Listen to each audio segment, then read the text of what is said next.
Welcome to special analysis. నేను రమా మండవ. ఈరోజు అనాలిసిస్లో భాగంగా మనం తీసుకోబోతున్న టాపిక్ ఏంటంటే సజ్జల సాయిరెడ్డిలపై షర్మిల పగబట్టారా అని ఒక టైటిల్ పెట్టాం మనం. దానికి కారణం ఉంది. ఎందుకంటే షర్మిల ఇప్పుడు ఇటీవల కాలంలో ఎప్పుడు మీడియా ముందుకు వచ్చినా జగన్మోహన్ రెడ్డిని టార్గెట్ చేసే ప్రయత్నం అయితే జరుగుతూ ఉంది. అయితే ఇది ఇప్పటిది కాదు, తను పార్టీ కోసం ఏ స్థాయిలో షర్మిల పనిచేశారు, జగన్మోహన్ రెడ్డి జగనన్న వదిలిన బాణాన్ని అంటూ కూడా పార్టీ ప్రస్థానం నుంచి వైఎస్ఆర్సీపీ షర్మిల అండ్ విజయమ్మ పార్టీకి అండగా నిలబడ్డారు. ఆ రోజున జగన్మోహన్ రెడ్డి జైల్లో ఉన్న పరిస్థితుల్లో. అంతేకాదు, ఒక మహిళ అయ్యుండి 3,500 కిలోమీటర్ల పైగా పాదయాత్ర చేసి ఒక షర్మిల రికార్డు కూడా సృష్టించారు. నభూతో నా భవిష్యత్ అన్న విధంగా. ఇక వాళ్ళ క్యాంపెయిన్ కావచ్చు, ఆ రోజున 2012లో జరిగిన ఉప ఎన్నికలో వైఎస్ఆర్సీపీ క్లీన్ స్వీప్ చేసింది. ఏది పార్టీ పెట్టిన ఒక 1 yearలోనే ఆ స్థాయి విజయం అయితే ఎవరికి సాధ్యం కూడా కాదు. అలా ఇద్దరు మహిళలు, అటు తల్లి ఇటు చెల్లితో జగన్మోహన్ రెడ్డికి ఆ విజయాలు సాధ్యమయ్యాయి. 2014 ఎన్నికల్లో కూడా అంతే స్థాయిలో ఆమె పనిచేసింది ప్రచారంలో. పార్టీ అధికారంలోకి రాకపోయినప్పటికీ పార్టీలో ఆమె కీ రోల్ అయితే ప్లే చేసింది అనుకోవాలి. విజయమ్మ గౌరవాధ్యక్షులుగా కూడా ఉన్నారు. ఆమె పోటీ చేసిన ఆమె ఓడిపోయినారు. దెన్ 5 ఏళ్ల పాటు కూడా తన అన్న ఏది చెప్తే అది చేసుకుంటూ వెళ్ళారు ఆవిడ షర్మిల పార్టీ కోసం.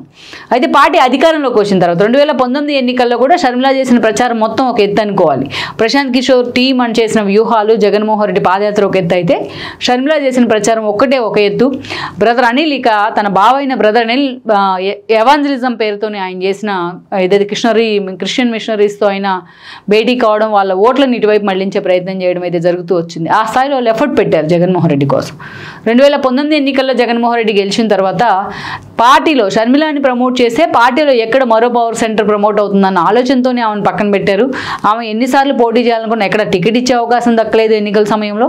అధికారంలోకి వచ్చిన తర్వాత రాజ్యసభ లాంటి పదవులు ఇస్తారని చెప్పినా ఆ దిశగా జగన్మోహన్ రెడ్డి ఫోకస్ పెట్టలేదు. దానికి తోడు ఆస్తుల వ్యవహారంలో ఆమె అన్నతో విభేదించి తెలంగాణలో పార్టీ పెడతాం, పార్టీని ఆమె లైమ్ లైట్లో ఉన్న పార్టీని మాత్రం ఫోకస్ చేయలేకపోయారు అనుకోవాలి. అంటే తెలంగాణలో అంత వ్యాక్యూమ్ లేదు కొత్త పార్టీ కోసం. తీరా ఎన్నికల సమయంలో ఆమె పార్టీని తీసుకెళ్లి కాంగ్రెస్లో విలీనం చేశారు. తెలంగాణలో కీ రోల్ ప్లే చేయాలనుకున్నప్పటికీ కాంగ్రెస్ అధిష్టానం ఏపీ మీద ఫోకస్ పెట్టాలని ఆమెకు సూచించింది. దానిలో భాగంగానే ఏపీ ఎన్నికల కంటే ముందు ఏపీలోకి ఎంట్రీ ఇచ్చారు పీసీసీ చీఫ్ హోదాలో. ఈవెన్ కడప నుంచి కూడా ఆమె పోటీ చేస్తున్నారు. ఆమె పోటీ చేయడమో పీసీసీ చీఫ్ ఒక ఎత్తు అయితే, డే 1 నుంచి కూడా జగన్మోహన్ రెడ్డి టార్గెట్గా ఆమె విమర్శలు చేయడం ఒక ఎత్తు. ఈరోజు ఆమె చేసిన ప్రచారం, ఆమెతో పాటు సునీత చేసిన ప్రచారం కూటమికి ఎంతో లాభించింది. జగన్మోహన్ రెడ్డి బండారాన్ని, ఆయన చేసిన అరాచకాలు, అవకతవకలు మొదలుకొని వివేకానంద రెడ్డి మర్డర్ కేసు విషయంలో ఎవరెవరున్నారనే అంశాన్ని, తాడేపల్లి రహస్యాన్ని కూడా షర్మిల బట్టబయలు చేస్తున్నారు. అలా ఆ స్థాయిలో జగన్మోహన్ రెడ్డి ఓటమి కోసం అయితే ఆమె పనిచేస్తున్నారు. దాన్ని ఇప్పుడు జగన్మోహన్ రెడ్డి నిజంగా ఆమె అనుకున్నట్టుగానే 11 సీట్లకే పరిమితమయ్యారు. కొత్తగా జగన్మోహన్ రెడ్డిని టార్గెట్ చేయాల్సిన అవసరం లేదు షర్మిల. ఆల్మోస్ట్ తను అనుకున్న టార్గెట్ని అయితే ఆమె రీచ్ అయ్యారని అనుకోవాలి 11 సీట్లకి పరిమితం చేయడం ద్వారా. అయితే ఇక్కడే ఒక ట్విస్ట్ ఏంటంటే, షర్మిల ఒక కొత్త టార్గెట్ పెట్టుకున్నారు ఇప్పుడు. ఎందుకంటే ఆమె పీసీసీ చీఫ్గా పార్టీని కనీసం లైమ్ లైట్లో పెట్టలేకపోయారు కాంగ్రెస్ని. ఎందుకంటే విభజన గాయాన్ని ఇంకా జనాలు మర్చిపోలేదు. దట్టు జగన్మోహన్ రెడ్డి గద్దె దించాలంటే కూటమి అధికారంలోకి రావాలని జనాలు ఫిక్స్ అయి ఉన్నారు. ఇక కాంగ్రెస్ ఇప్పుడున్న పరిస్థితుల్లో సౌత్లో ఫోకస్ పెట్టాలనుకోండి. ఎందుకంటే ఆల్రెడీ కర్ణాటకలో అధికారంలో ఉంది, తెలంగాణలోకి అధికారంలోకి వచ్చింది. సో అందుకే విభజన హామీలు ఇలాంటి వాటి మీద కూడా కాంగ్రెస్ అధిష్టానం ఎప్పుడు చాలా స్ట్రాంగ్గానే మాట్లాడుతూ వస్తుంది. సో షర్మిల కూడా ఆ టార్గెట్ పెట్టుకున్నారు. ఎందుకంటే తాను ఇప్పుడు ప్రూవ్ చేసుకోకపోతే ఇంకా పదవి ఉండడం కూడా కష్టమే. అందుకే చాలా సీరియస్గా ఫోకస్ పెట్టారు అంటేనే కాంగ్రెస్ని బలోపేతం చేయాలి అంటేనే కాంగ్రెస్లోకి ఇతర పార్టీల నుంచి నేతలను తెచ్చుకోవాలి. ఎందుకంటే ఇప్పటికిప్పుడు ఆవిడ తయారు చేయలేదు. సో గతంలో కాంగ్రెస్ పార్టీలో ఉన్న ఓట్ బ్యాంక్ మొత్తం జగన్తోని వైఎస్ఆర్సీపీకి వెళ్ళడం జరిగింది. యాక్చువల్గా ఆ పార్టీ ఒక ఎమోషన్ మీద బిల్డ్ అయిన పార్టీ. తన తండ్రి మరణం, తన జైలు సెంటిమెంట్తో. ఒక స్ట్రక్చరల్ పార్టీ కాదు, like TDP or BJP or Congress లాగా. సో ఆ ఓట్ బ్యాంక్ మొత్తం కూడా తన వైపు టిల్ట్ చేసుకోవాలని షర్మిల ఆలోచిస్తూ ఉన్నారు. అందుకే తన తండ్రితో క్లోజ్ అసోసియేట్ ఉన్న కొంతమంది నేతలతో ఆమె టచ్లోకి వచ్చారన్న ప్రచారం ఉంది. ఈవెన్ కాంగ్రెస్ అధిష్టానం కూడా ఆ స్థాయిలో రాహుల్ గాంధీ లాంటి వాళ్ళు, బొత్స మొదలుకొని ధర్మాన లాంటి కాంగ్రెస్ నేతలతో మాట్లాడుతున్నారని లీకులు కూడా వస్తున్నాయి. సో షర్మిల టార్గెట్ ఏంటి? వైసీపీని పూర్తిగా సైడ్ చేసేస్తే ఈరోజు కాంగ్రెస్ మళ్ళీ రీవ్యాంప్ అయ్యే ప్రయత్నం జరుగుతుంది అనేది అందరికీ తెలిసిందే. మొన్న కొన్ని పాకెట్స్లో కాంగ్రెస్కి ఆ స్థాయిలో ఓట్ బ్యాంక్ కూడా వచ్చింది, అది మనకు తెలిసే. ఎలక్షన్ డేటా చూసినా మనకు అర్థమవుతోంది. సో ఇప్పుడున్న పరిస్థితుల్లో ఇక షర్మిల వైఎస్ఆర్సీపీని ఖాళీ చేయడమే లక్ష్యంగా ఎంచుకున్నారు అనుకోవాలి. దానిలో భాగంగానే ఆమె తిరుమల లడ్డు వ్యవహారంలో కూడా జగన్మోహన్ రెడ్డి అదే స్థాయిలో టార్గెట్ చేస్తున్నారు.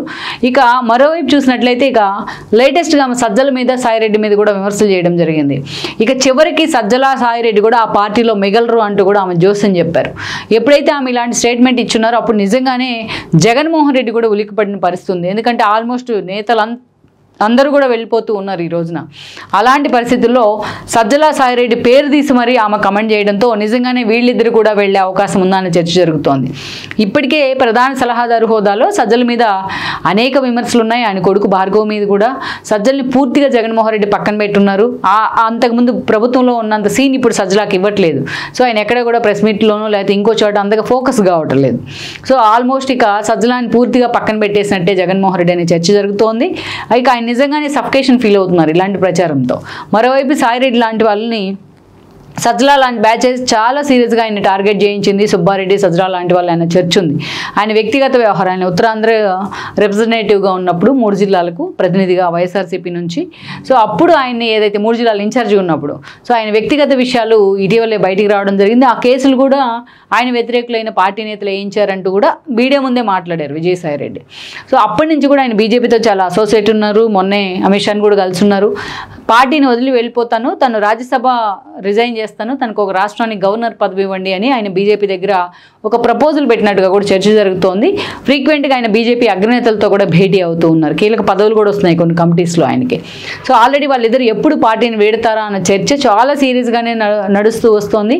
సో పార్టీని వీడే ధైర్యం సజ్జల చేయకపోయినప్పటికీ పార్టీ నుంచి పక్కనుండే ప్రయత్నం అయితే జరుగుతుందన్న చర్చ ఉంది. ఇలాంటి ఒక క్రూషియల్ పీరియడ్లో షర్మిల నోటి వెంట చివరకు సాయిరెడ్డి సజ్జల కూడా మన అన్నతోనూ ఉండరు, జగన్ అన్నతోనూ ఉండరు అంటూగా ఆమె చేసిన కామెంట్స్ మాత్రం నిజంగానే వైఎస్ఆర్సీపీని ఉలిక్కిపడేలా చేసింది. ఎందుకంటే సాయిరెడ్డి లాంటి వాళ్ళకి సజ్జల లాంటి వాళ్ళ కారణంగా ప్రయారిటీ తగ్గినా జగన్మోహన్ రెడ్డికి వాళ్ళిద్దరూ కూడా మొన్న ఎన్నికల్లో ఒక రైట్ హ్యాండ్ ఒక లెఫ్ట్ హ్యాండ్ లాగా పనిచేశారు. జగన్మోహన్ రెడ్డి నోటి వెంట వచ్చే మాత్రం ఆ స్థాయిలో ఇంప్లిమెంట్ చేశారు. సో సజ్జల్ని పక్కన పెట్టి మళ్ళీ సాయిరెడ్డికి పార్టీలో హీరోలు ఇవ్వాలని కూడా జగన్మోహన్ రెడ్డి ఆలోచన చేస్తూ ఉన్నారు. అలాంటి సిచ్యువేషన్లో వీళ్ళిద్దరూ కూడా ఈ రోజున పార్టీ నుంచి వెళ్ళిపోబోతున్నారు అంటూ షర్మిల చెప్పిన జోస్యం. ఎలాంటి సమాచారం లేకుండా షర్మిల ఇలా మాట్లాడాలి కదా అనే చర్చ ఉంది. ఒక బాంబు పేల్చే ప్రయత్నం అయితే చేస్తున్నారు షర్మిల. అందుకే ఈరోజు సజ్జల మీద సాయిరెడ్డి మీద జగన్మోహన్ రెడ్డి సీరియస్గా ఫోకస్ పెట్టున్నారు. వాళ్ళిద్దరిని ఎలా నిలుపుకోవాలనే ఆలోచనలోనే ఆయన సీరియస్గా బిజీ అయ్యారని చేస్తున్నారు. మిగతా వాళ్ళ సంగతి పోతే పోని అన్నట్టుగా ఉన్నప్పటికీ బట్ ఆ ఇద్దరి విషయంలో మాత్రం జగన్మోహన్ రెడ్డి ఫోకస్ పెట్టే ప్రయత్నం అయితే చేస్తున్నారని చర్చ ఉంది. మొత్తానికైతే షర్మిల మాత్రం వైఎస్ఆర్సీపీని ఒక్కసారిగా ఇలాంటి కమెంట్తో ఉలిక్కిపడేలా చేసిందనే అనుకోవాలి. మరి ఆమె కమెంట్ చేసినట్టు వీళ్ళిద్దరూ నిజంగానే పార్టీలో ఉంటారా, జగన్మోహన్ రెడ్డితో డిఫర్ అవుతారా అన్నది కూడా ఇంకొద్ది రోజుల్లోనే తేలిపోబోతోంది. ఈ వీడియో మీకు నచ్చినట్లయితే please share, like and subscribe R24 Telugu.